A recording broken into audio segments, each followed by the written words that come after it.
మన దేశంలో 9 types of number plates ఉన్నాయన్న విషయం మీకు తెలుసా? అండ్ మనమంతా జనరల్లీ వైట్ నెంబర్ ప్లేట్స్ ని యూజ్ చేస్తాం. ఇవి జనరల్లీ పర్సనల్ యూజ్ వెహికల్స్ కి ఇస్తారు.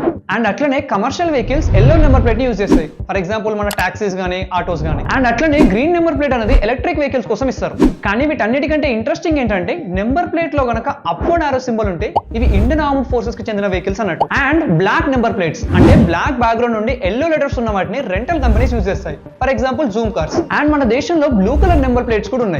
ఇవి మన దేశంలో ఉంటున్న foreign diplomats and international organizations use చేస్తాయి అన్నట్లు. ఇవే కాకుండా ఇంకొక 3 టైప్స్ ఆఫ్ నెంబర్ ప్లేట్స్ కి రెడ్ కలర్ బ్యాక్గ్రౌండ్ ఉంటుంది. నెంబర్ 1, ఒకవేళ రెడ్ కలర్ బ్యాక్గ్రౌండ్ నుండి దాని మీద టీసీ అని రాసుంటే ఇవి automobile companies like dealers use చేస్తారు. ఫర్ ఎగ్జాంపుల్ మనకిచ్చే టెస్ట్ డ్రైవ్ వెహికల్స్. నెంబర్ 2, ఒకవేళ రెడ్ కలర్ బ్యాక్గ్రౌండ్ నుండి దాని మీద వైట్ కలర్ లెటర్స్ ఉంటే ఇవి కొత్తగా బండి కొని టెంపరీ రిజిస్ట్రేషన్ చేసుకున్న వెహికల్స్ కి ఇస్తారు. అండ్ అంతేకాకుండా ఒకవేళ రెడ్ కలర్ బ్యాక్గ్రౌండ్ నుండి దాని మీద ఇండియన్ నేషనల్ ఎంబ్లెమ్ అనుకుంటే ఇవి ఇండియాకి చెందిన ప్రెసిడెంట్ అండ్ గవర్నర్స్ యూజ్ చేస్తారు.